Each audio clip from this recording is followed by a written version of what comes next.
Hoje, vamos meditar juntos sobre palavras de Nosso Senhor que são, ao mesmo tempo, desafiadoras e profundas. Palavras de fogo, de um batismo de sofrimento e de uma divisão que parece inevitável. Mergulharemos na passagem de Lucas 12 para tentar compreender a verdadeira natureza da missão de Cristo.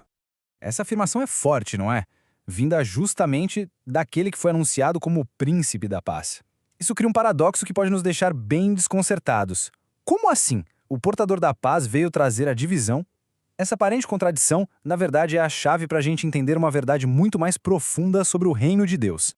Pois é, a questão aqui não é apontar uma contradição em Cristo, mas aceitar um convite. Um convite para ir além daquela ideia superficial que a gente costuma ter sobre a paz. Vamos então desvendar juntos o significado dessas três imagens tão poderosas que ele usa: o fogo, o batismo e a divisão. A primeira declaração de Jesus é incendiária. Ele diz que veio lançar fogo. E veja bem, não se trata de um fogo qualquer, um fogo de destruição. É um fogo divino com um propósito muito claro, de transformar e purificar. Vamos ver o que a tradição da igreja nos diz sobre a natureza desse fogo. Esse fogo, na verdade, tem um duplo sentido. Primeiro, ele é o ardor do Espírito Santo, sabe? Aquele fogo do amor divino que desceu sobre os apóstolos em Pentecostes. Mas ele também é o fogo da verdade. E a verdade age como um juízo. Ela purifica o que é autêntico e separa o que é falso, como o fogo que o artesão usa para purificar o ouro. E essa ideia não surge do nada. Aqui a gente vê a conexão direta com a profecia de João Batista. As palavras de Cristo aqui em Lucas 12 são, na verdade, o cumprimento daquela profecia. O fogo que Jesus tanto deseja acender é essa crise definitiva, esse tempo de decisão que João anunciou e que chegou com a presença do próprio Messias. Agora, a imagem do fogo está totalmente ligada a essa segunda imagem. Logo depois de falar do fogo, Jesus revela qual é a condição para que ele seja aceso, um batismo pelo qual ele precisa passar. E perceba que esse batismo está ligado a uma angústia muito profunda. É muito importante entender isso. A palavra batismo aqui é usada no seu sentido original, de imersão. Ele não está falando do sacramento da água, mas de ser completamente mergulhado na catástrofe da paixão. É a imagem de Cristo sendo engolido por um oceano de sofrimento e morte na cruz. E quando a gente coloca as duas metáforas lado a lado, uma teologia profunda se revela. A paixão de Cristo, esse seu batismo de sangue, não é uma coisa separada do fogo que ele veio trazer. Pelo contrário, a cruz é o pré-requisito. É o ato de sacrifício que torna possível o derramamento do Espírito. Jesus anseia que o fogo se acenda, mas para isso, ele precisa primeiro passar por essa imersão na morte. A angústia dele revela a urgência divina.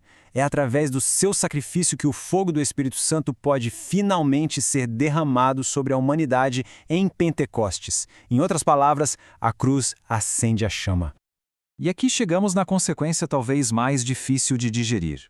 Se o fogo da verdade é aceso pelo batismo da cruz, o resultado inevitável no mundo é a divisão. Uma divisão que pode chegar no lugar mais íntimo da nossa vida, a nossa própria família.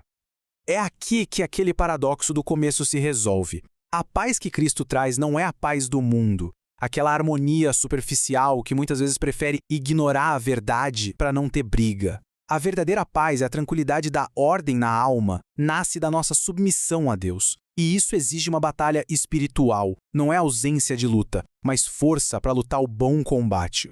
A divisão, então, não é o objetivo de Cristo. Ela é a consequência inevitável da missão dele. A palavra de Deus é como uma luz muito forte. Ela não cria a divisão, mas ela revela as lealdades divididas que já existem dentro dos corações. Aderir à verdade exige uma escolha, e essa escolha por si só cria uma linha divisória.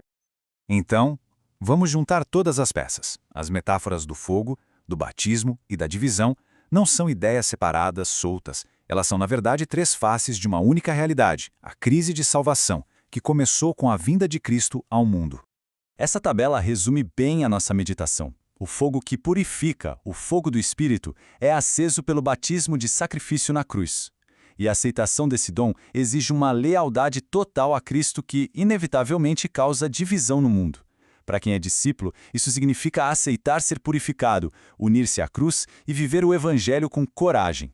Portanto, a mensagem central e poderosa que deve ficar dessa meditação é esta.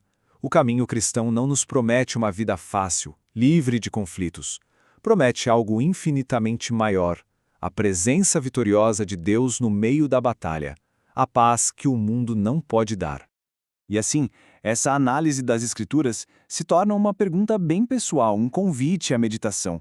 É uma pergunta que nos chama à sobriedade, à coragem e, acima de tudo, a uma decisão.